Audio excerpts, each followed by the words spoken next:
Grit, a Detroit Lions podcast. Powered by the Monroe County Reporters. Here are your hosts, Jason Harwood and Jacob Litton. Welcome to another episode of Talking Grit. It is a long time no see for both you and I, and for the people that listen to us. Jacob, I haven't seen you since we've done the last podcast. So how you been? Good. Yeah, it's been like a week. Very late, for this recap episode. For one reason or another, just couldn't get together. Timing was not right. No, family stuff came up for me the last couple days. Preston's got exams coming up. I had to work with him. My mom's birthday was in there, and then you couldn't do over the weekend. So it is what it is. But we're here. We've been wanting to talk about this Lions victory. In some ways, one of the best victories of the year. I don't know what your opinion on it is that, but I think partly because of my expectations being a little bit lower going into the game, that I was very pleasantly surprised by this game. How did you feel after this game? It felt good to win. It felt good to win in prime time. My expectations were tempered a little bit. We knew obviously that the Cowboys defense had not been great for most of the year, but they had been looking up. They were on a hot streak. They were a hot team, and we came in and took them out. It was great. It was a great win. That being said, we need to go back to back, right? I'm sick of the win one, lose one, win one, lose one. And it just seems like that is the general consensus. People felt really good after the Bengals win, and then we lose the Chiefs. We don't look very impressive against the Chiefs. Then we come back, really good win against the Buccaneers going into the bye week. Then we come out flat and lose the Vikings. We beat the Commanders. We lose the Eagles. Every time we win, everybody feels pretty good after the win, right? And it seems like with every loss, it's just that it just keeps this roller coaster is getting too much. And now, this is huge for our playoff chances. Obviously, we really need to get that one done and just take it one game at a time. This one, because we won that game, this one may not hold as much weight, but this is a prime game against a great team that we need to be able to compete and win that game. Obviously, we'll talk about that more in our Rams preview episode, but that's where my head's at right now. Yeah. So I'm going to challenge you a little bit on your win one, lose one, feeling good, because I could tell you after the Giants win, I did not feel good. So it was like 3 weeks of feeling bad in a row. We lost to Philadelphia, lost one against the Giants, but that took overtime in a game that we just did not play well in, and then obviously lose on Thanksgiving Day. So I went 3 weeks where I was just feeling pretty down about it. Not true, but the general consensus, especially after Jameer Gibbs had that huge play in overtime, it kind of made people forget that this was the Giants that were playing with Jameis Winston, and that we, Yeah.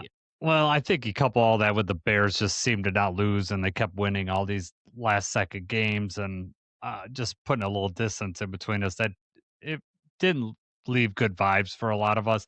Plus, you figure with the tight end injuries and stuff, it was just, a lot of bad things. I know a lot of people are, the crazies come out and want to fire Dan Campbell, want to fire Brad Holmes. I'm not saying they're not without their fault, and they don't, and they should have to answer for some of the stuff that goes on with the team. But I also don't expect everybody to be perfect all the time. Dan Campbell is the best coach this team has ever had, in my opinion, and doesn't mean that he gets a free pass on every decision he makes. Yes, he should be questioned, and he will take it like a man and take those questions. However, you also need to step back and sometimes just be grateful of the time that we're in. We get one more win, right, Jacob, and we're above 500. That'll be when have we been above 500 3 seasons in a row? Never in my lifetime. Yeah. So, you got, I'm not saying that, hey, we'd not taken just mental victories and just be like, oh, well, we kept it close. This is not that Lions team. We need to win these games. That's this coming up week. And we will get, we're going to record on Thursday night this week. We're going to have Sheriff Joe Baggs, who was on with us last year because we played the Rams in the opener. So he was actually our first guest that we had, from the other team that we ever did on this podcast. So it would be great to catch up with him. He was awesome. very knowledgeable, just a fun personality, just a fun guy. So I really look forward to hooking back up with him, and that'll be on Thursday night. Um, but I want to remind everybody, follow us on YouTube, Spotify, Apple Podcasts. Jacob, we just hit our 1900th subscriber on YouTube today, number 1900, right on the dot. It took a little bit, a couple days. It was sitting on 1899 for a while. It was kind of like we should put a short up there just to get something up there. But right. I was not able to put any shorts up of the Thursday night game. I was too busy watching that with the boys, and yeah, there was a lot of things, a lot of post-worthy moments though. Yep. Yeah. There were, and that was a fun game, and I can't wait to talk about it because I really wish it was honestly like, I know that some of us have like turned the page, like we're on to the Rams right now, but honestly, I think this Cowboys game needs to be looked at, and we're going to look at the defense. Obviously, we had a really good defensive performance for, I'd say, a majority of this game. There were a few drives that we, could have did better on, but I think for a lot of us, if we could repeat this performance against Stafford, 5 sacks, 3 turnovers, we'd take it 10 times out of 10, right? Yeah, right. I don't know, with the yardage in terms of everything like that might look differently when you give that up to the Rams, but yeah, no, but you know what? Our special teams look good, and therefore we gave them a longer field. It's like some of that stuff, like the hidden yardage is that special teams. Like if you think about the Vikings, we kept giving them really good field position. That's why all their stats look bad, because offensive stats look bad because they were starting on positive field position, either us turning it over or them getting very good special teams returns. We were able to keep Turpin in line, which was very good. Right. Are you ready to get into it or what? What do we got? Yeah, let's do this. So let's talk a little transactions. Let's get everybody caught up, and then I'm going to touch base. Dan Paska's in here. Got another to add was it WMW2? We'll get to the comments in just a second, but let's get everybody caught up with the transactions since our last podcast. So we signed Nick Whiteside back to the active roster. Unfortunately, I had to place tight end Brock Wright on injured reserve, which, that's kind of old news for most of us, but since the last podcast, we haven't really updated you on that. I'm going to let you pronounce his name. What was it, Jay? I always say it wrong. So the safety we signed, DeMonte Casey. Yes. And defensive lineman Pat O'Connor, 2 additions to the practice squad. And we released wide receiver Andrew Armstrong from the practice squad. Yep. Short-lived for Andrew Armstrong. Yeah. It was very, very short-lived. As far as the safety, obviously Branch is, and I want to talk to you a little bit about that here. Brian Branch they have not put him on the IR yet, which I find curious. Like, I don't know what the holdup is there. Like, are we getting a little bit of hope that he's not going to be placed on IR? But from all reports, he tore his ACL, so he has to be put on IR. But I'm kind of surprised why they haven't done that yet. Yeah, it's like, I say ACL? You said ACL, yeah, but right. Because that's what I was thinking too, is like, if it's what else could you have done to your Achilles that would even make like a closer return that he could come back this year? Yeah. Pretty much any sort of rupture or any kind of thing that you could do to it would be out for the season. Right. Even if it's a partial tear, you would still not risk him, tearing the rest of the way. Like outside of maybe playing in the Super Bowl, like I could see, guy doing that. But even then, like you're one step away from tearing it, especially on like this turf that they play on. Do you think he's talked to Aaron Rodgers about his medical methods? Did you see my tweet? Because I think someone said something about like, I was like, you just see Aaron Rodgers, doctor, you'll be back by playoffs, baby. Nice. Yeah. He's a little younger than Aaron Rodgers, maybe even sooner. That might be like a 2-week injury. Maybe he's not going to be out at all. Get those stem cells. You're good, man. You're real good. So you're saying there's a chance. All right. So we signed Arthur Millette back to the active roster. We waived tight end Ross Dwelly. Ferkser he like doubled his snaps last week. I was still surprised that we dropped a tight end because we're very shorthanded at tight end. So I was very surprised by that move. Very curious how we're going to handle that. And another thing that's in the news right now is Burkett is reporting tight end coach Tyler Roll is going to take the OC job at Iowa State. However, Rich Silva, also a beat writer, posted that that's not going to happen until after the end of the season. So it sounds like, not only will we be down all our tight ends, the coach is gone too. That room would be a total mess, but it sounds like he's hanging on until the end of the season, even through playoffs if we need to. So that was good. Yeah, I guess he was the assistant head coach there last year. So I mean, Yep. it just makes sense for him to return. Yep. Yeah, that's fine for all. It's too bad for us too, because from all I've seen, uh, I've seen good reports from the tight ends. Love him. I like the way when he talks and gets up there. I'm really happy with him. So I'm happy for him as a person, but sad as the Lions, losing him. Of course. So let's talk about Brian Branch here real quick. So obviously injury. We don't know why he hasn't put on IR yet. But what do you think? I mean, what needs to be happen? What would you like to see in the back end now that Brian is not going to play for the rest of the season? Obviously, it's a huge loss. Terrible. The injury happened right at the end of the fourth quarter, so it wasn't really the same as where when Kirby went out, we got to see Thomas Harper, and Harper's been playing really well in place of Kirby, and now Brian gets hurt. Thomas Harper also had a concussion. Avonte Maddox played pretty well, in play, so we've got good safety play.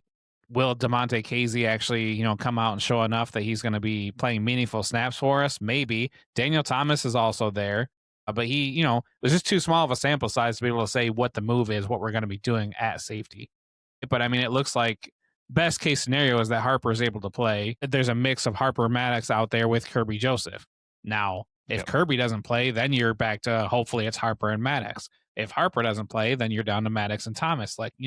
There's way too many moving parts. There's way too many possibilities there. And that does concern me for a game coming up against the Rams, where we need good coverage and the versatility of Brian Branch, which Maddox is, able to move around and be versatile as well, but it's just not the same.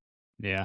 I was wondering with the signing of Mollett, obviously he primarily plays nickel.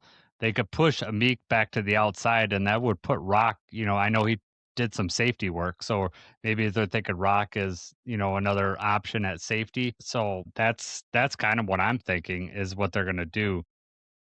I mean, we got a really long look at Rock at safety pretty much like all preseason, right? And then, here the season starts, and I don't recall him playing any snaps.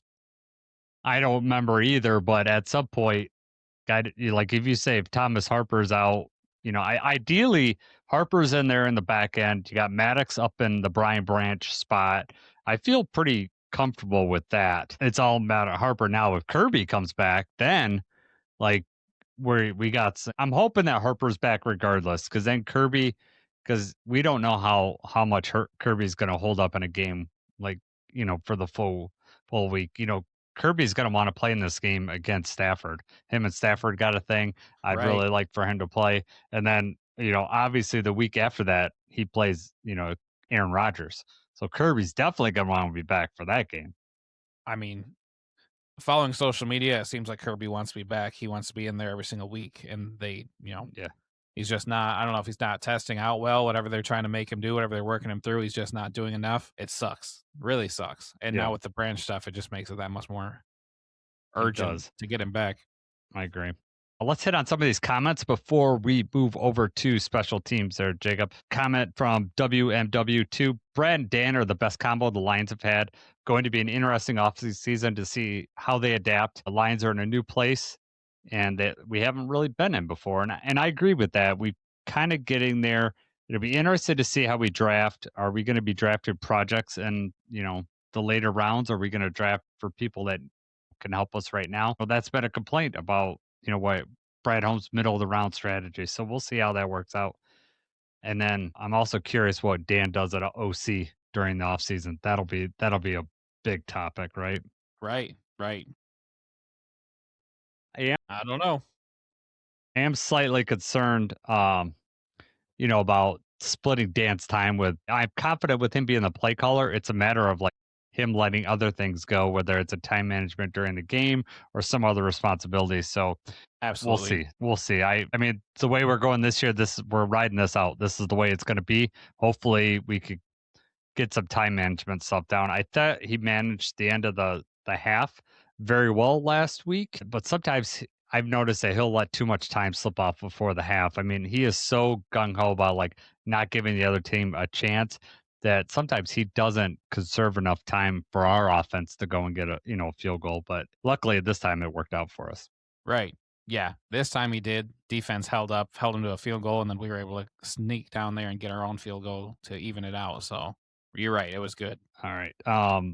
Dan says the IR pay rate is less than the 53, so he thinks it happens this week. It'll save some cap money, I guess, but we'll see how it goes. He also says, something I didn't think about. Matt Campbell just left Iowa State, who was their head coach. Where Tyler Roll's going, but Matt Campbell left to go over to Penn State. But obviously, there's probably the AD and stuff still there. They know what they're getting in Tyler Roll. They probably felt comfortable bringing him back. That's true, but then who's the head coach at Iowa State? I don't know. Have they hired there? I mean, they have to hire. I don't know. I guess I could look that up. I was going to say I have not heard of that, but I mean, you would think it would be somebody within like whoever the assistant head coach or whatever was this year, right? I mean, yeah. If they haven't hired a head coach yet, but they're going to offer the offensive coordinator job to somebody, that's weird. Yeah, that would be very weird. So UMW also says we need a safety boost. Better to have one of our original starts than zero. I agree. I'm hoping Kirby's back. We need to get some turnovers in that back end. That would be really nice. How many games this year if we had our starting secondary? How many games has Kirby played? Because Branch played it. Well, Branch got suspended for one, but was Kirby in that one? I don't think Kirby was in that one because that was the Bucks game. So we had. But Terry missed time. DJ Reed missed time. Like somebody's been out for almost the whole. That's what I'm saying. I don't know how many games. I don't have it in front of me, but there's been very few games that we've actually had everybody. Yes. Yep. Good thing we had depth back there. I mean, Rocky Sin has been godsend. He's played pretty good corner. He keeps getting face masks on the outside. They happened in the Commanders game, and it also happened in that Cowboys game. They caught the one on the Cowboys though, which was nice. But Rocky Sin was very under the radar signing, and that worked out really well. Absolutely. All right, let's move on to special teams. Let's start with TK, right? Tom Kennedy. We've been waiting for a return guy.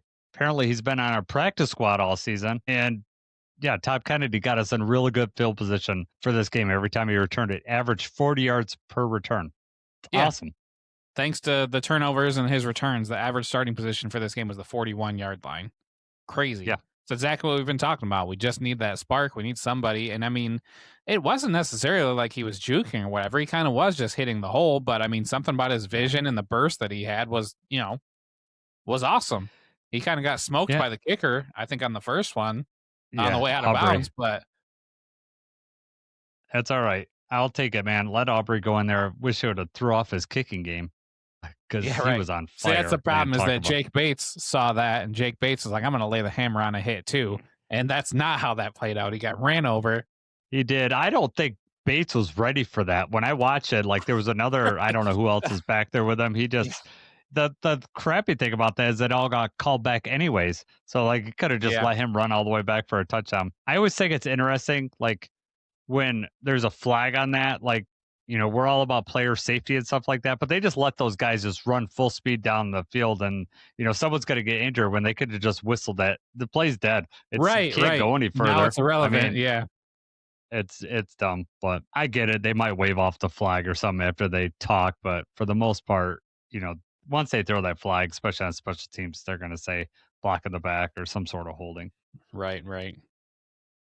It's so hard when you play, like, especially now with, with the touchback coming out to 35, these kickers are kicking so long. And then the Cowboys have Aubrey, who's on another plane of existence as far as like he could kick deep and he's really accurate. Like, were you aware before this game the level that it was at? Oh, I knew he was good. I told you if they get to the 50, they're kicking the field goal. I knew the way Ford Field is, the way it is. I knew that's what it was going to look like.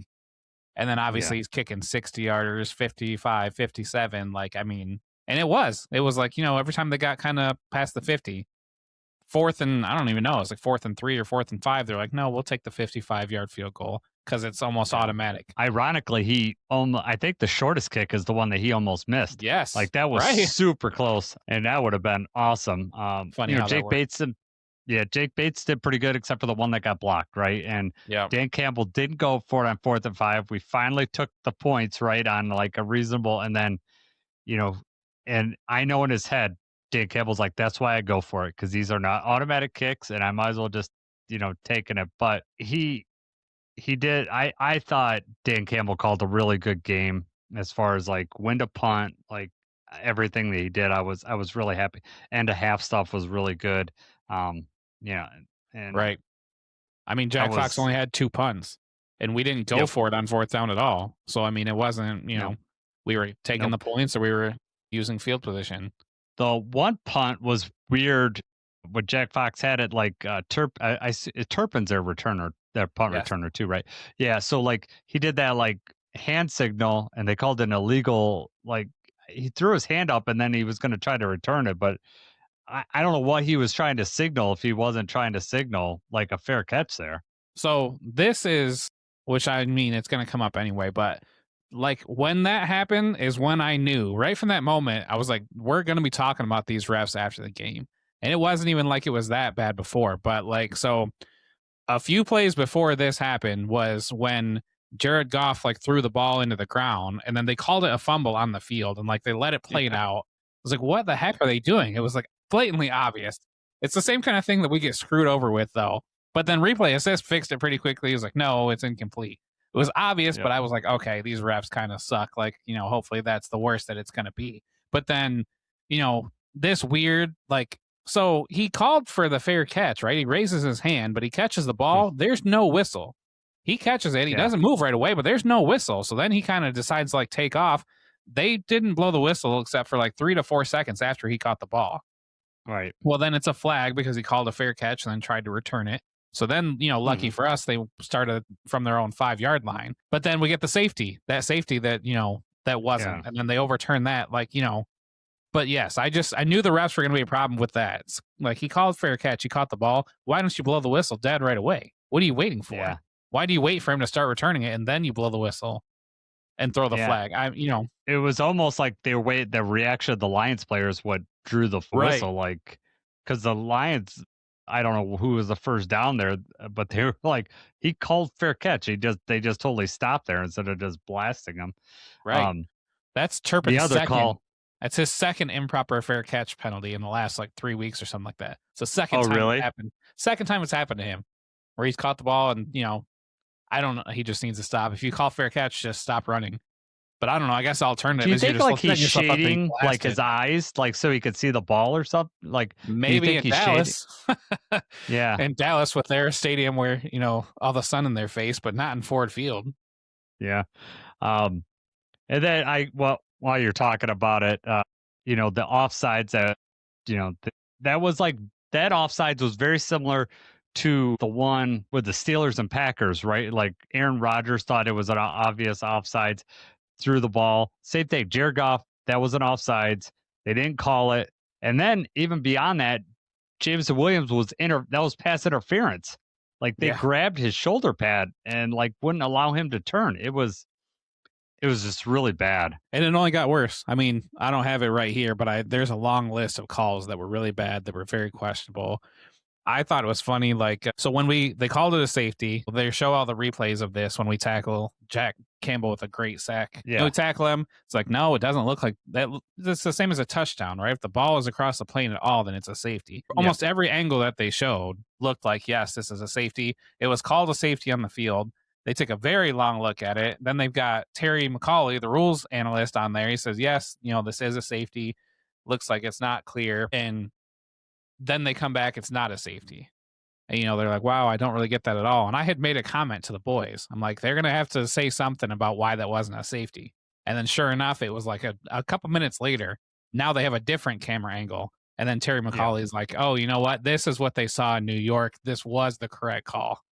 was like, the NFL made him get back on. Like, we need you to say that we did it right. Yep, that was totally an NFL. Like I knew that as soon as I saw, but even that replay was like very short, and I would have liked to have seen it again.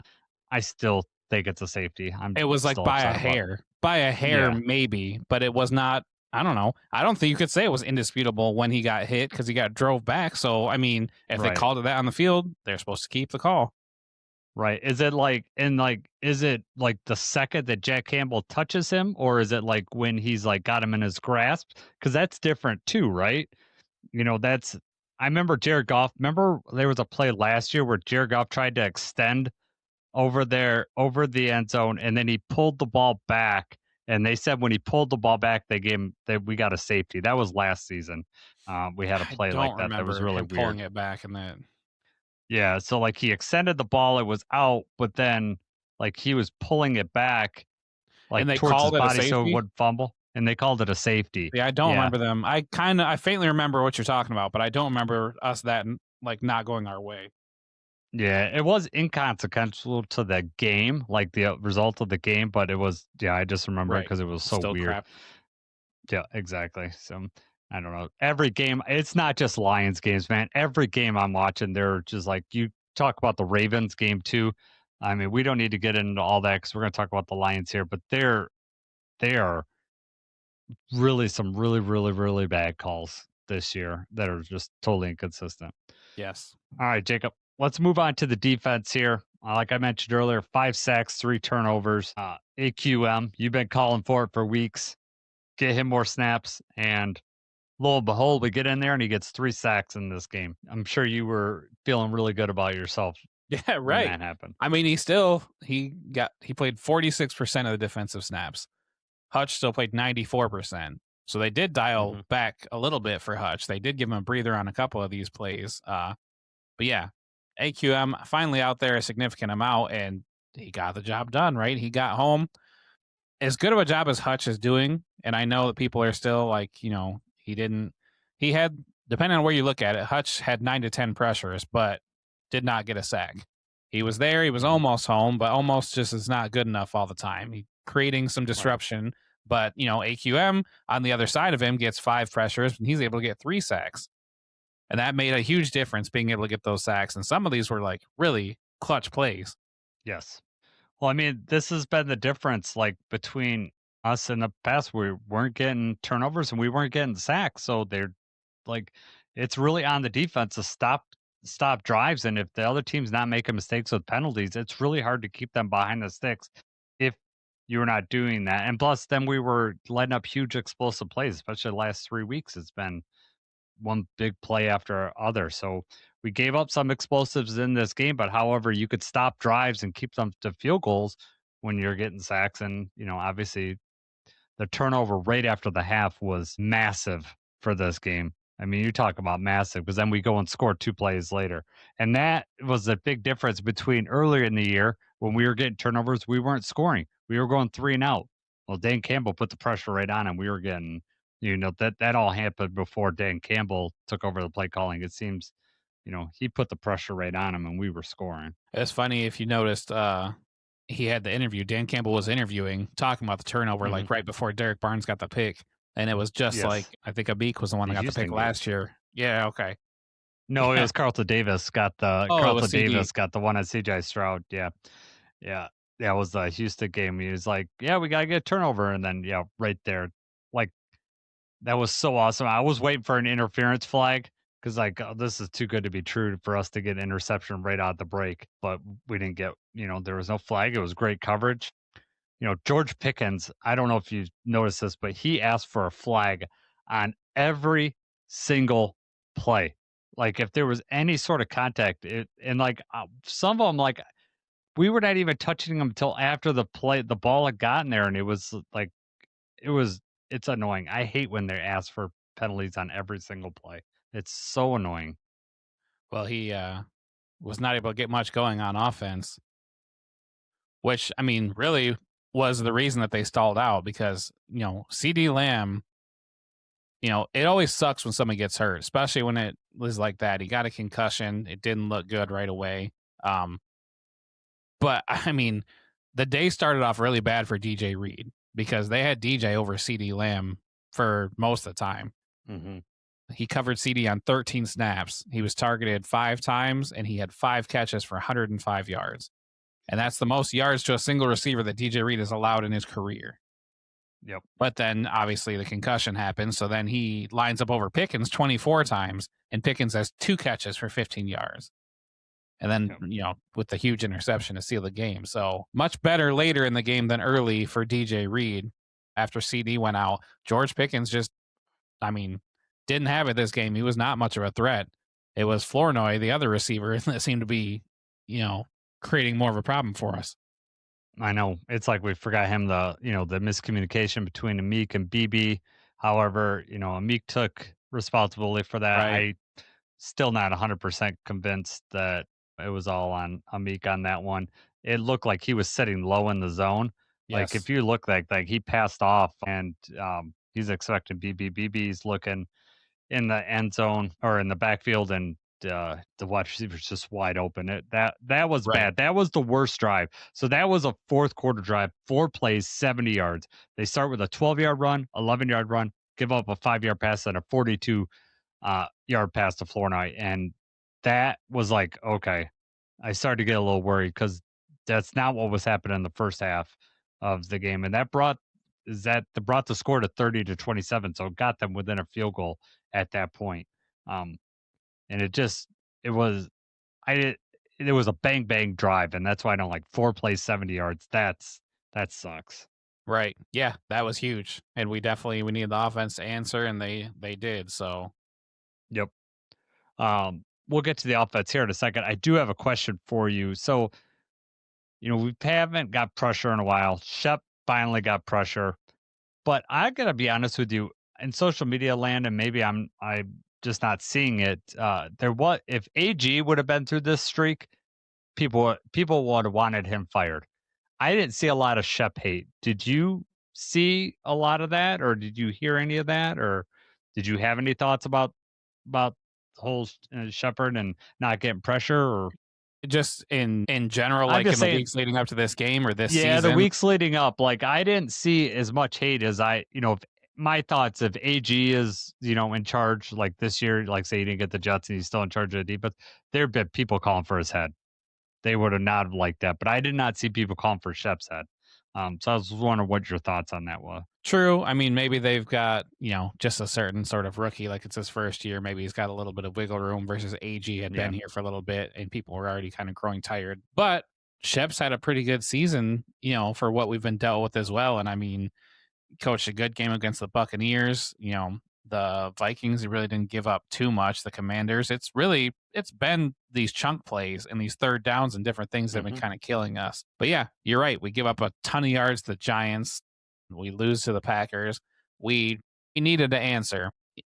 I mean, the pressure is nice. It's great. I mean, it would happen at big moments. Had this been against a team with a regular, like normal kicker, they probably would not have been as close as they were, because not all of these are just, guaranteed kicks. Right. That could be like a 12-point difference there. And then the game looks way different. And if he's missing them, then we're starting, from the 50-yard line where he's kicking it from. So that all goes into play too. But I mean, this is still, I think it's the second most yards we've given up this season. It's the number one offense. I figured we were going to give up yards, and the fact that they were playing from behind, they had to do that. And so they gave up long drives, but it's the sacks that, like, those are drive enders, man, or it's drive stallers, and so it's okay to give up explosives when you're stopping other drives and getting turnovers. You could afford to do all that stuff. I think what I liked is that we sacrificed some of the run defense to get a little more pressure, more immediate pressure, and took the reins off of, and put AQM in and let him go. Right.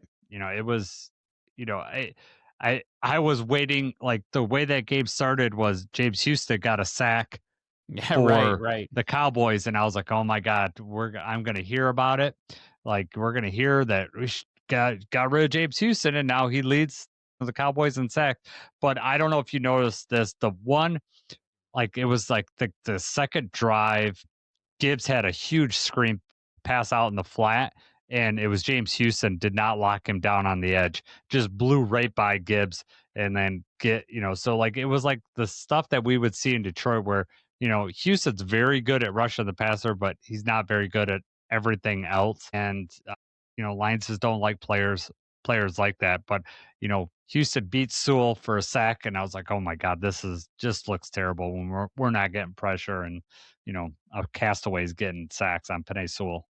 Well, I mean, we talked about it in the preview. Like, it's bad enough that he's on the team, right? Like, he was on our practice squad. He was on the team. He kind of went back and forth, but now here he is on this Cowboys team and playing pretty well. And then for the first try for him to get a sack, like, please don't tell me this is going to be like another like breakout game for James Houston, but it was not. He came back down to earth. He got a roughing the passer penalty that was pretty costly, I believe, later in the day. Yeah, he didn't play a lot of snaps either. So I mean, you just look at it, and they were short on edge because Clowney was out too. So it is what it is. Houston's very good at rushing the passer, but he's also going to give up huge plays in the run game, or like in this case, it was a screen game. Real Anything quick. else on? Yeah, go ahead. I've got a couple more things. Just I got to shout out Jack Campbell again. So Jack Campbell's still playing at an all-pro level, still like doing just such an amazing job. 12 tackles and a sack, almost a safety, a hair away from having a safety. But, they're sending him at random times and creating some pressure, and he gets in there very, very fast. And I mean, he's just so quick at closing in on the ball. He had a punch out as well, right? I don't have that on here, but that, he had the punch out. We had that. Yeah, another that classic punch out from him. I don't know if it was him, but I feel like it was him. Somebody we tried to punch out the ball, but we missed, and we just punched the receiver, whoever it was, like directly in the neck, like in the back of the neck. It was like that had to have hurt. It's like that's what they're trying to, because they've got this threat of like, we're going to throw the flags if you punch and miss.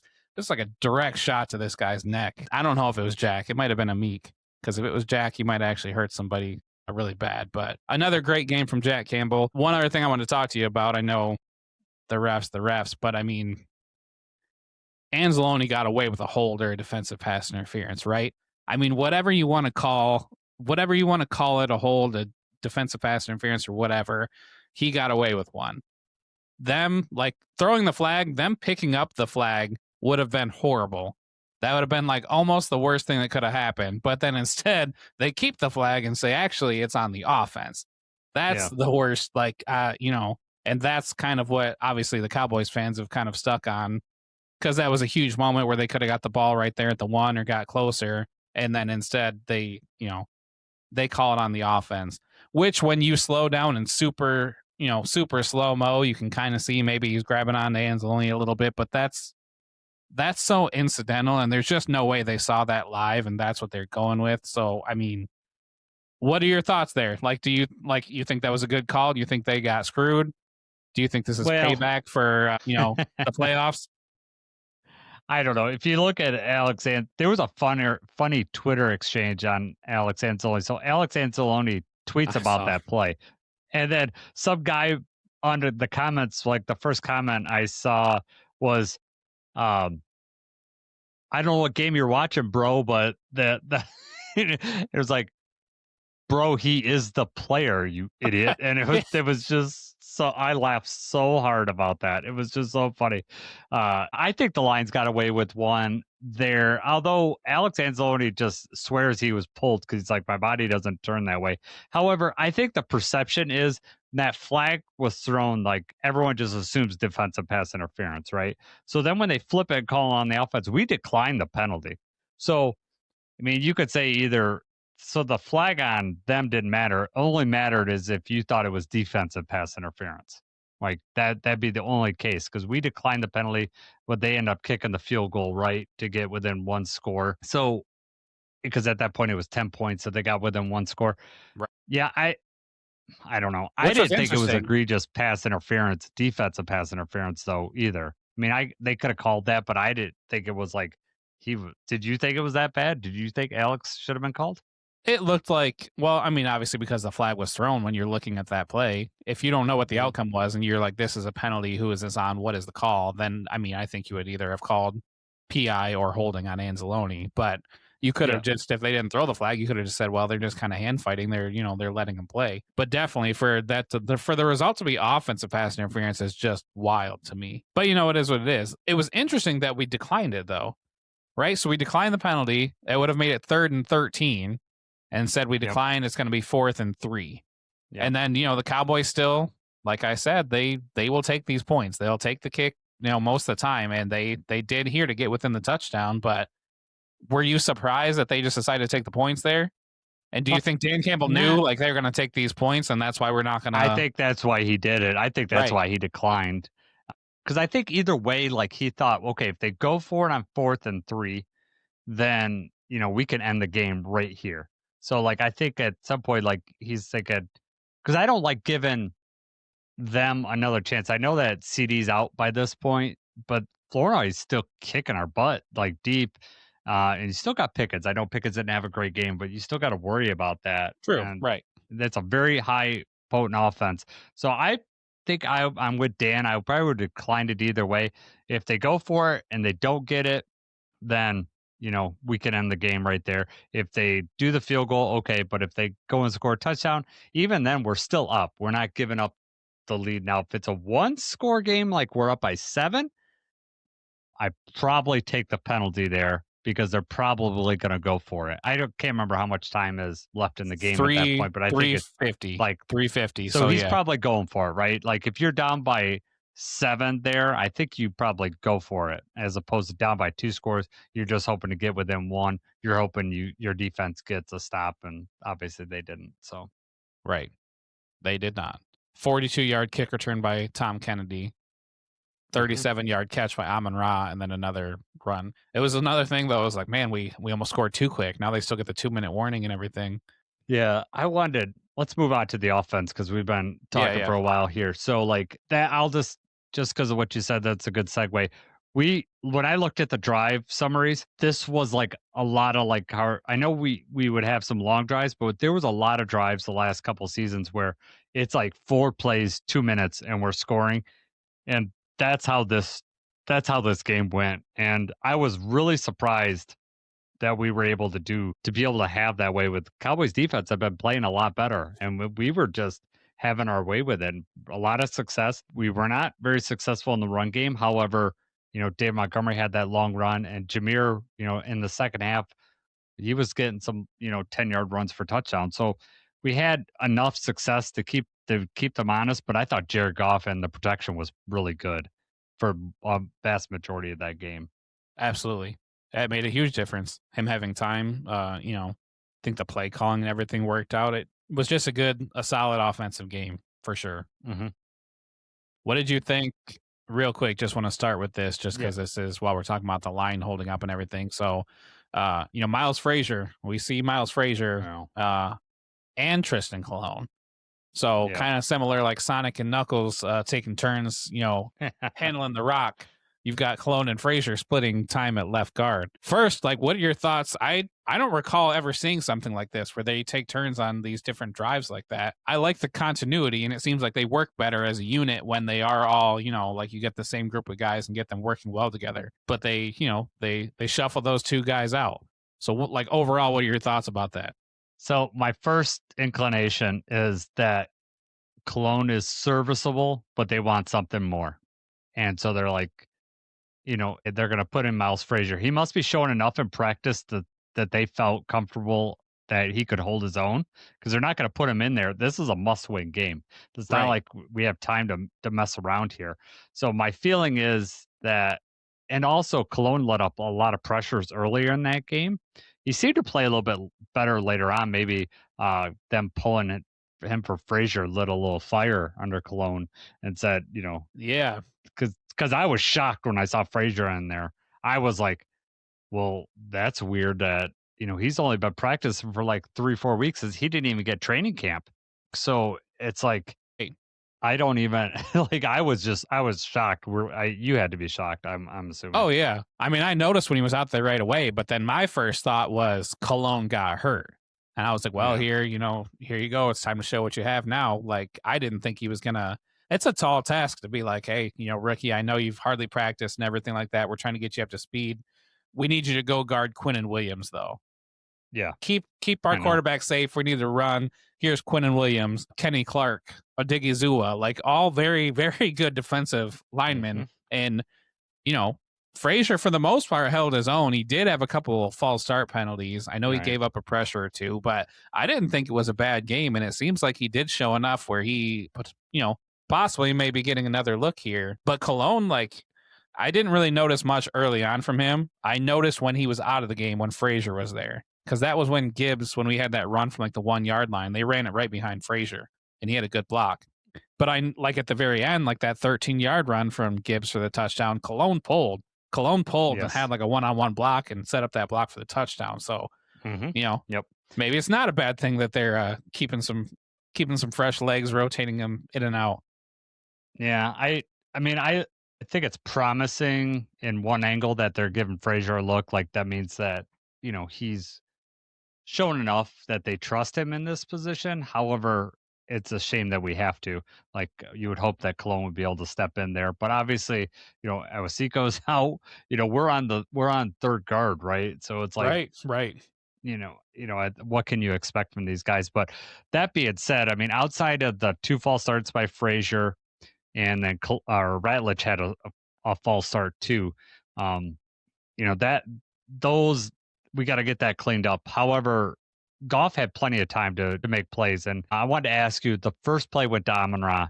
Do you think that was on purpose? Do you think they're we're just going to show that Amon-Ra's got it and we're going to get him involved very early on? Or do you think that he happened to be open on that play? I think a lot of these are designed to go to Amon-Ra, right? He's the first look on a lot of these plays. And I think that was just, lined up. I think maybe not we're going to get it to Amon-Ra to show that he's still here or whatever, but I do think that this was hey, he's out here. It's business as usual. We're going to feed him the ball. Yeah. So I don't think that they, had any sort of special, let's get this first one to him real quick. I think it was just hey, this is the offense. This is what we're doing. Yeah, he looked good too. If I didn't know he was injured before the game, I would have never known that he had, a pretty severe ankle injury from the previous game. Because he looked good. I was holding my breath after that first catch, though. After yes, he right, got tackled or pushed out of bounds. I can't remember exactly how that went down, but I was like, okay, he's walking pretty good. And then even in that fourth quarter, you talked about it. They had that crosser and he took it. He had another crosser earlier in the game that he got a lot of yak on too. So he played way better than I expected and played way more snaps than I expected, to be honest with you. Right. But it was so huge to be able to have him out there. I know. Yes. It was great. And it got all the wide receivers in the position they want, they should have been. But one thing that was awesome was Jamo still had a really good game, right? He did that comeback route, which we've been wanting. That is so hard for someone to be running at full speed, to have enough strength to stop and get back. It is impossible to defend one-on-one, in my opinion, unless you're going to totally take the gamble and let him fly by you. And okay, so start guarding that short one, and then Jared Goff will just throw it right up to you, and that'll be the 60-yard bomb. That play is so tough, and the only that's the pass interference. He had one on the sideline. It was a stop route, and they grabbed him so he couldn't get his shoulder turned to get squared to the ball to catch it. On that pass interference play that we talked about earlier, it was the same type of thing. He's running, you got to respect that speed, and now he's strong enough in his lower body to stop himself and just turn around. And him and Goff, we had to rely on him in the Packers game when Amon-Ra got hurt early, and I'm hoping that we're paying dividends as the trust level goes up between them, and Dan Campbell trusts to call different routes for him. Yeah, you're right with the comeback thing. If Jared Goff has time and they've got the timing down, you can't stop that. If you're in single coverage and Jameson Williams is running full speed, as a corner, you're keeping your eyes on him. But once he gets past you and you turn your hips, if he's running full speed, you have to get to full speed to catch up to him. And it's going to take you an extra second to get to full speed. And then once you're running full speed, he's stopping on a dime. And you just can't time that up right. You cannot defend that if it's timed perfectly. And that was an awesome play. Couple things. I want to say hi to Passing Time. They showed up. So what's going on, guys? Time. It's up. Check out their show. Another great Lions podcast. Two guys just like us, fans that talk about football. So I highly recommend them. And then we have another question. Jacob, we're talking about the offense, but what's your favorite touchdown this season? Do you have one? maybe a little bit of recency bias, I guess. But the Jameer Gibbs, the overtime, the first one, that's what I would go with. That's pretty sweet touchdown. Yeah, I don't know which one I would like. I, my mind's on that Demo one that he just had in the Cowboys game. I love those type of runs where he's almost getting pulled down and then he just powers away. Plus, they broke the record with that one, so that Right. was awesome. That was awesome to see. I'd have to think about it further, but there, the JMO deep in that Chicago game, there was some fun stuff. But it's probably I think that Jameer won in overtime just because also I was there. So that's a great pick there Right. too. I like that. All right. Let's get back to this Cowboys game.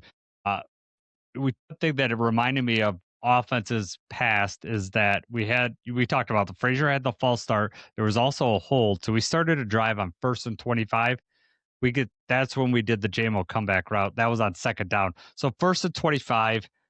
Earlier in the season, we stall out on that, right? We're not getting that. So I think we go to Amon for like 8-9 yards, and then we do the comeback route to JMO. We get the first down, we go down. It was, it just felt like this is the explosive offense that we're used to. Like we could just go right down the field, and you can't really stop us if we're doing what we should, be doing. We talked to like Dan Campbell said so much this season that like we are stopping ourselves either through penalties or missed assignments or something like that. Things seem to be going. I don't know if it's a sense of urgency that where we're at in the season, and we need these games to get in the playoffs, but we're going to need another game where we're clicking against the Rams, both offensively and defensively. So it was good to see that. Yes. I mean, this was a warm up game compared to what that one's going to be. So, Mm-hmm. as of right now, though, the Lions have moved into first place in scoring offense. I don't know if you knew that, but Mm-hmm. Yep. because we outscored the Cowboys, we slowed them down. Now we're the number one scoring offense in the league. So, Yep. the offense I has mean, not went for anywhere. as We're much not as we've missing had Ben worries Johnson. about them, as much as we have worries about the offense, we're the highest scoring. I know when we talk to these other, when we get like the Commanders guys on there, like you guys are complaining about your offense. It's honestly the big thing this season has been just complementary football. When our offense is playing well, our defense isn't playing well, or we're giving up big special teams plays. And I thought the first half of this Cowboys game was the best complementary football between special teams, defense, getting turnovers, offense scoring up the turnovers, special teams setting up the offense for good plays. I thought the first half of this Cowboys game was one of the best, if not the best, that we played all year. I think the Bucks, we had some really good stuff going on too. But as far as like all three phases working together, I think that was how I want to see the rest of the game, the rest of the season go. We're going to need, halves like that. Well, this was the best game that we've had in special teams all year, and that's with the field goal block. So I mean, yeah, a lot of things went our way. Did talk about complimentary football, get two, the 3 turnovers. The one, sealed the game. That was at the end of the game. But the other 2, we get 14 points off those turnovers. I mean, that's gigantic to get 14 points. We were getting turnovers earlier in the season, but we were getting stalled out. And this, to get 14 points just totally turned that game around. Yes, definitely. I mean, that's what we said before. We needed to see more turnovers. We need to see more points off the turnovers. We need to see more happen, and they did it. I mean, that's how you win football games, right? Mm-hmm. You get these turnovers, you make the team pay, and we were getting the turnovers early on. We weren't making them pay. We were kind of shooting ourselves in the foot when we had the opportunity right in front of us, and that didn't happen this time. We showed out, despite like that one that you were talking about. I think Skipper had a hold when Ratledge had the false start, but that was off the fumble. I think like we had just recovered the fumble. We get momentum going our way, and then now it's 1st and 25 or 2nd and 25 or whatever it'd been. So yeah, just way to respond. Our back was against the wall. Everybody was feeling like the pressure. Like I think the mood inside the building is different. I always feel like they're going to compete. I always feel like they're going to win. We're going to be able to do good each week, but now it kind of, I think the realization set in, like maybe we don't control our own destiny right now if we lose this game. So we've got to win. The playoffs start here. We got to win here on out. Mm-hmm. Now if you look at the playoff models, we can afford to lose a game as long as it's not against the Bears. But We don't want to leave anything up to chance. We've got to take care of business now. 100%. Bears play the Packers. Obviously, they played on Sunday. Depending on your wish, the Bears losing helped us for playoffs overall, but did not help us for the division. So if you had hopes for the division, it's still not, it still can happen.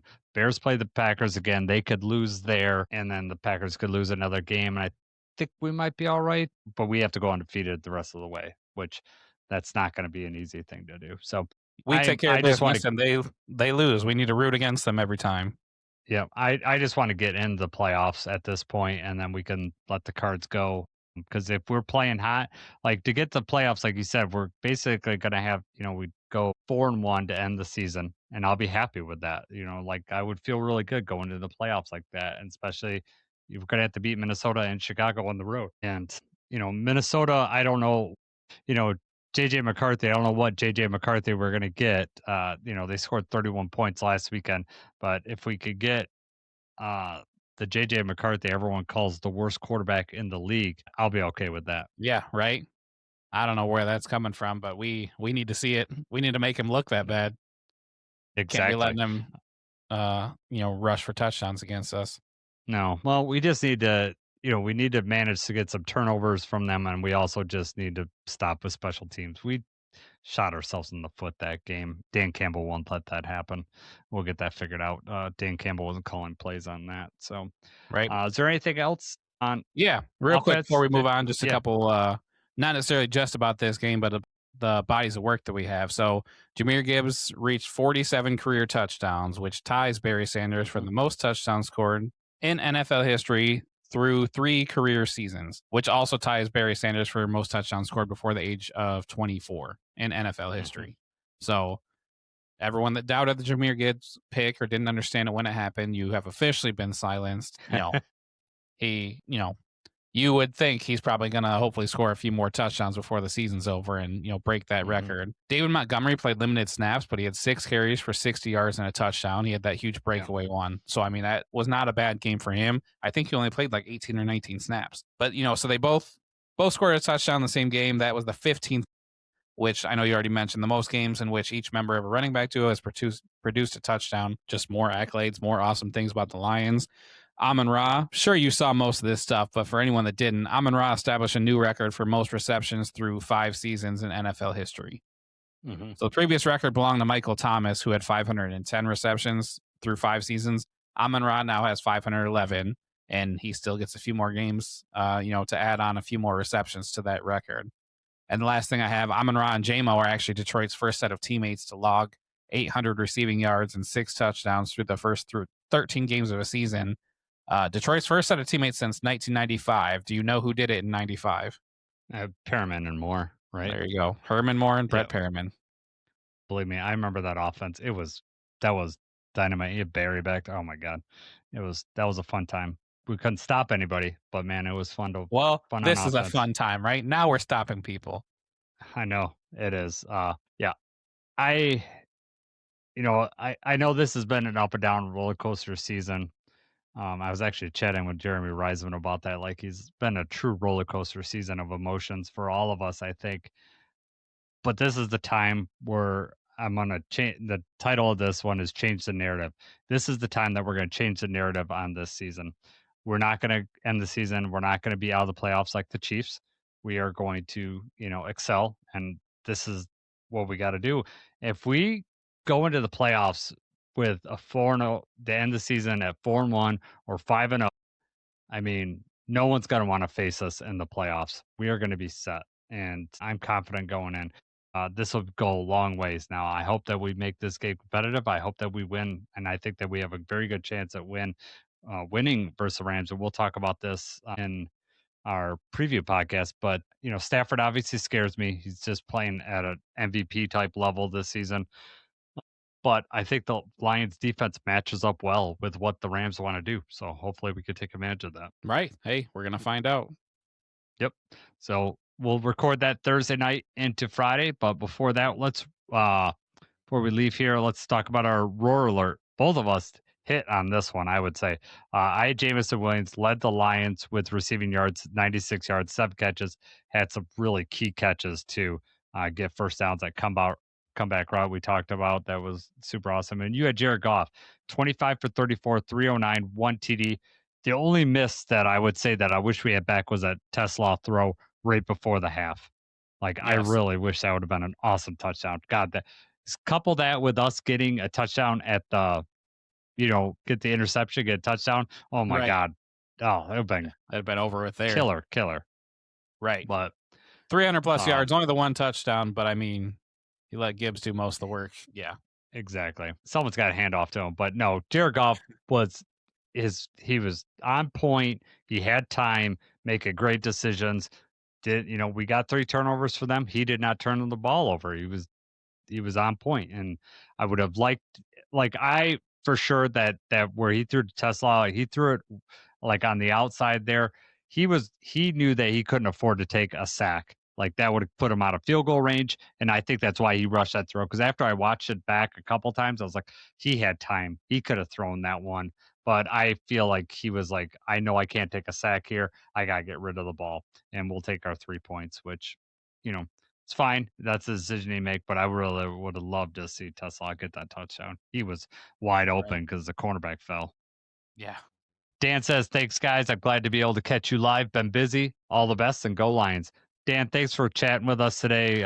We missed you on the Absolutely. chat. I'm glad you'd be able to catch us live. So, great Lions fan. Dan is always involved with a lot of Lions podcasts. He's always got good comments, great questions. Just seems like a positive dude all around. So, thank you for joining us. Absolutely. Our great guarantee, I said 2+ sacks.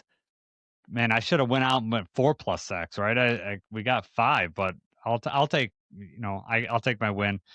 You should have, however, but said, you always love to play it safe. Like, what can? yeah. Hey, we hadn't had a sack in a while. Like 2+ sacks, that was asking for a lot. And then we got one really early on, and I was like, first couple series, I was like, okay, well, only one more. I'm feeling good. But they came in bunches, luckily for us. Right. You said someone's going to score their first touchdown in this game. That did not happen, but we scored enough touchdowns to score 44 points, I think it was 44, right?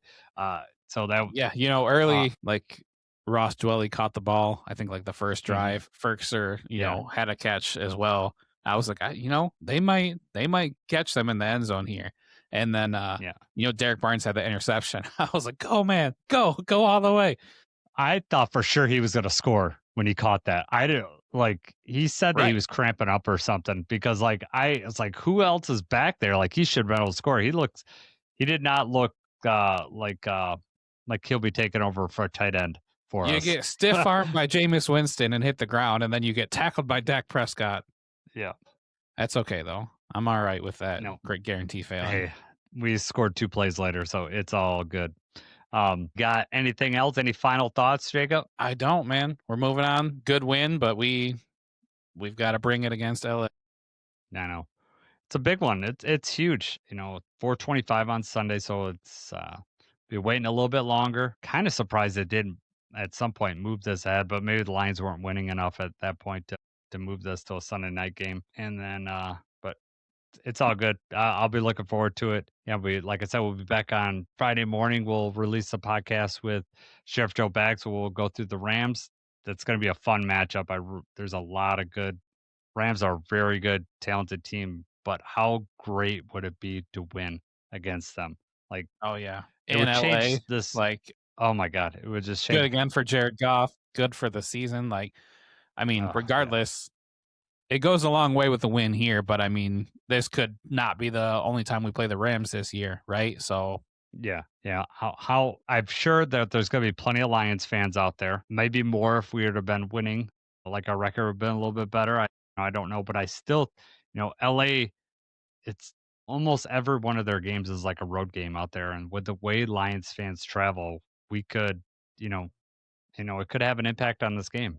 yeah, it was interesting watching the Chargers and the Eagles game, and it was like when the Eagles did something good, it was like all of a sudden the crowd got really loud. I was like, what? Yeah. It's supposed to be a home game for them. What the heck? Yeah. I've heard that there's just too many interesting things to do in LA that they don't just Mhm. wait around for football. Yeah, they don't. A lot of transplants too. Fan transplants that go out there. But I don't know. I'm just thankful for having the crowd at Ford Field because it's always live in there. And the next time I'm in there, I'm gonna be rooting against Aaron Rodgers, which will be. I might not have a voice Perfect. afterwards, man. All right. Before we take off, have you seen any more '80s movies? I have not watched any more 80s movies, Okay. actually. All right. I watched Terminator. Have you seen the first Terminator? We talked about this last time, Did we? Okay. because couldn't remember. I have, but like I think not enough where I could differentiate Terminators from each other. Between the two. I Okay. like take moments from each one probably and have put them all into one movie in my brain to where I couldn't even tell you Okay. the exact plot or like what happens in what movie. Which one did you see first? Did you see T2 first or the original? What year do you think that came out? Well, the T2 came out in 91. Okay. So, I mean, you so would have I been was like. I was a year old. I was 1 year old. Right, when that exactly. came out. But I'm just wondering, like. This was probably when I was Because between the ages of like 12 and 15, probably when I saw whatever ones that I saw. So I don't remember it. Yeah. Because it's fun. So the first one, obviously, Arnold comes back. He's the bad guy, right? So he's like the Terminator trying to kill Sarah Connor. Now, the So I second think one, the it second one is the flips. one that I saw where because the cop, the bad Robert one Patrick that's okay. is T1000. He's the liquid See, metal, the bad guy. That's Yeah. when I think of Terminator, that's what I think of in my head. Okay. So maybe I have not seen the first one. I can't Yeah, say that so with 100% certainty. okay. So it's really interesting because like when the ads and stuff came out in this 91, this is like before the internet. So like it was kept a secret that Arnold was the good guy in the second one. Everyone just assumed he was the bad guy. And you don't really see the interaction between him and John Connor until like, I don't know, it's a good like 15, 20 minutes into the movie. And then you finally realize, oh, Arnold's the good guy in this one. So there's like a generation of people that see this thing backwards. And you might be one of them where, you're surprised to see the first one where Arnold's the bad guy. That might be the case. Is Terminator 2 the one at the end where he falls in, is it like lava or he's like in Yeah, where he goes in the liquid mold. Yeah, that one. Okay. He's lowered down in chains and and he says, "I know not why you cry." Yeah, definitely need to rewatch those because no, I don't remember. Like, I'm trying to look to see when Terminator 3 came out because I feel like when I saw them was around like when that one had come out because that was coming out like the new. Yeah, I don't know when that came out. That feels like a late 90s thing. So I'm not sure on that. Terminator franchise. Yeah, the first one Terminator came out was in 84. 84. Terminator 2 was 91. Terminator 3 was 2003. Oh, 2003. Okay. So I'd have been 13 when Terminator 3 came out. So that was probably when I saw the other ones. And maybe I didn't think the first Terminator was any good, and I just stuck with the second one. Yeah, I know everyone loves the second Terminator, and it is a good movie. But I don't know. The first one is, there's just like everything's practical in there. I mean, some of the special effects are really, really dated. Like they do some of like stuff with stop motion. And so Stop motion in the looks Terminator? in the Terminator, the first one with the robot. And so it kind of that does look janky, but the stuff that they do, like he has to cut out his eye in the first one, it's pretty gruesome. And it was amazing how they were able to do all that in 1984 and make it look, decently believable. It's a great. Those are the first two are great. Everything after that is. I told you this is. You just said decently believable. You just don't want to see the bad quality. No, I know it's bad quality, but I think there's also, for me, there's some charm and like it being practical and tactile. Like, okay, this was like something they made, like a dummy that they made or whatever. And I mean, I get it. Like, not everything could be Marvel. Like how it looks now, it's like crazy believable.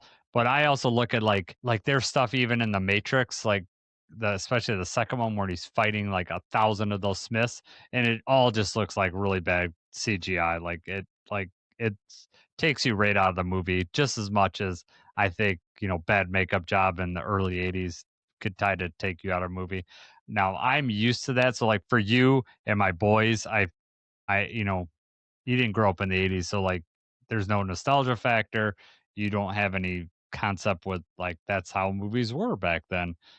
So I could kind of Right. understand your viewpoint, but I have a different perspective on it and could appreciate Sometimes it. I'll see like different TV shows and different things with the bad CGI, but then it's like, yeah, that's terrible, but it's kind of like funny terrible, and it's like, well, you know what? They made the most of whatever they had, and it's kind of just whatever. It's not like, oh Yeah. god, this movie's terrible because this, explosion wasn't realistic.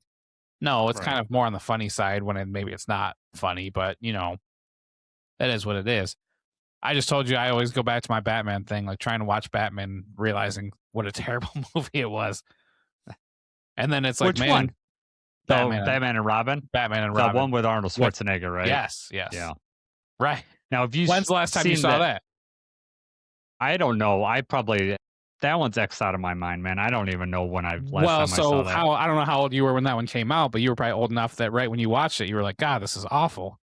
Yeah, it was. Well, when then, I'm a kid, it's amazing. It was a great movie. Yeah. They had the McDonald's cups, like everything awesome about it. And then I tried to watch it as an adult, and I didn't make it all the way through. I had to shut it off. Yeah. It's like, this is terrible. It's like, it's tainted my memory of this.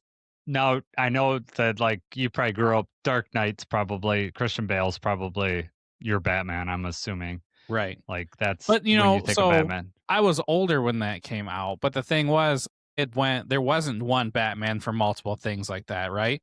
Like George Clooney and Val Kilmer, like they all had one movie, if I'm not mistaken, right? Michael Keaton was the first two. Right, Michael Keaton was the first two, before and I then it was was born. Val. But so like when I was younger, that's what I'm saying. Val Kilmer had one movie, George Clooney had one movie. And then Christian Bale had like the series, and then Robert Pattinson had the series that could have been. Yeah. Well, then Ben Affleck was, Batman I forgot about too. Ben Affleck. Yeah. Michael Who's Keaton your favorite is Batman? Michael Keaton. Who's my favorite one? Overall, I like the Christian Bale movies. Like overall, I like those. I like Michael Keaton as Batman because that was like the first time I had saw, other than the campy like what 70s TV show or whatever ever. But I remember like that movie came out in '89. I was 9 years old. That movie was like everyone wanted to go see that movie. It was first time they're going to do Batman right. I like Michael Keaton, but I would probably say I like the Christian Bale because I like those movies. I like Batman Begins, Dark Knight. The first time I saw that in the theater, blown away. I mean, it's one of those movies that I had a visceral reaction to the Joker. He made me feel uncomfortable the whole time. I mean, it's like a PG-13 movie, but you didn't know what the heck that guy was going to do. A lot of it was the music. That was Phenomenal. just a great movie. It's amazing. Batman Begins snuck up on everybody because Batman Begins was the first Batman movie after the movie that you're talking about, like the Arnold Schwarzenegger one. So yeah. Like it had a very low box office. I did not see that one in the theater. I did not see Batman Begins in the theater. It was one of those ones that I bought the DVD and then, watched it and I was like, dang, this is a really, really good movie. I really like this movie. And then, then we were actually on vacation when Batman Dark Knight comes out. And normally I won't go see a movie when I'm on vacation. I'm there to do other things. But I was so excited for that movie that we planned like we had to drive like 45 minutes to a movie theater in Wisconsin to watch it. And it was worth every minute that you drove. I was just like totally blown away. And I kept scaring my wife because we were like in this house, we were like in the middle of the woods. So like I would just walk up the stairs and go, why so serious? Got yelled at a few times, but you know how that is. Right. Nice. Yeah, but that series was great. The Dark Knight obviously is the best one, but I really like Tom Hardy as Bane. Oh, yes. And the following one, too. That opening sequence at Dark Knight Rises with the airplane, that is phenomenal. Love that. It might be one of my favorite things in the whole series. I just thought that was so well put together. And I didn't, like, when I saw Dark Knight Rises, I did not see, like, too many, like, trailers or things ahead of time. I try not to... It's different with Marvel movies now sometimes, but I try not to watch too many trailers because I feel like it gives too much away, or I like see different things. But so I had no idea how Tom Hardy, I didn't know the voice. Like I didn't know how he was going to talk as Bane. So that was a surprise to me too. I was like, oh man, this is dope. Yeah. I like the football field too, where Heinz Ward's running the kickback and then like it blows up behind him. Yeah, I really like Dark Knight is the best movie. I think Dark Knight Rises is the third of the trilogy, but I actually I think that there's still some stuff that is kind of weird in that movie, but I do like that movie a lot. And I thought I know that he got some weird like comments with the voice, but I liked I he thought it was was good. imposing. He was great. Right. And it wasn't as good as Dark Knight, but if you think about it, it's, it makes it even a little bit better of a movie that it wasn't a huge letdown because of how great that was. So you think Hmm. of how good Dark Knight was, you're like, okay, surely this one's going to disappoint. And it didn't Yeah. really. Like, no, it wasn't No. as good, but I thought it was a really good movie. Yep. But that being said, I never even saw. I own the Robert Pattinson the Batman, but I've not seen that. And I've heard from several people that that is You really haven't? good, and that could be up there with like not the Dark Knight, but like Batman Begins. I've heard that it's up there and that it's really good. But my thing, like what you already know this, I can't sit for 3 hours straight and watch a movie and be in tune with Yeah. everything that's happening. I have 4 kids. There's too many things going Yeah. on. There's no way I could dedicate that time. So I've started it like quite a few times, like just a handful of times, and I can't, I might get 30, 40 minutes into it. And then 7 days later, when I have time to watch it again, I'm like, crap, I forgot what was going on. Yeah. I like that movie. It is very dark. It seems like almost like I don't know if you know the Martin Scorsese type movie, like a very gritty, dark movie. And even the Penguin was good. Now, did you see the Penguin HBO Max series? Because that was really good too. I did not watch that, no. Yeah, I so heard that that was was good, really yes. yeah, it was really good. I really enjoyed that surprising ending with it, but it Funny was really story. really good. Before you move on, Yeah. the Penguin, because when you said that, it just reminded me, like, that was one of the earliest, like, nightmares and terrifying, like, events in my Uh, life is on HBO, the Michael Keaton Batman, Penguin, like, uh, bites off the nose or whatever. mhm. So, yeah, Yes. me as, like, a 3-year-old or something like that, and somehow that's, like, a core memory of, being terrified. That's funny that you said that because I remember being a little bit, yeah, like a little bit weird out. Now, does that where he has the black like running down his face in that I too? think so, yeah. Yeah, like yeah, I remember that being that movie had like a lot of people because they were selling like kids' toys and everything for that, and that was a pretty gruesome movie. Yeah, I wasn't ready for it. That's the only part I remember. Yeah, I'm sure I probably freaked out. I'm sure my parents shut it off, like, that's funny because I'll tell you what, man, 80s movies. You talk about like what they used to put in 80s movies compared to like even 90s remember movies. you said they Oh didn't my even god. have PG-13 back then, right? They It was didn't, and it was crazy. Like Teen Wolf, they're like Teen Wolf is a PG movie, and there is like this makeout scene in a closet, and he's Michael J. Fox it turns into a wolf, scratches her back. There's also like a sex scene, like where you don't see any frontal or anything like that, but it's implied that she's naked because you just see her bare back, and then you hear him howl like a wolf like 2 minutes later. It was like wild what they would put like in a PG setting back then. Even like Back to the Future, when you think about like some of the concepts that are in there, like it's yeah. essentially like rape. Like it's like Right, right. on top of the incest line, like things in the 80s, like they would just put all that stuff in a movie and you just, And and according to parents would Jason, let you this is watch a it. magical time. Much better. I learned so much, but there was no internet, man. Back then you didn't, yeah, it was like you knew where to pause movies at certain times, that get, Nice. young man, you could figure it out. Curious. So, all right, man, I think we're ready to take off. So anything else before we head out? Nope. Appreciate everybody stopping in, chatting, hanging out, listening to us Yep. ramble on. Exactly. I always end with movies. So, at least lately, I guess. So, all right. For Jacob, I'm Jason. Let's go, Lions.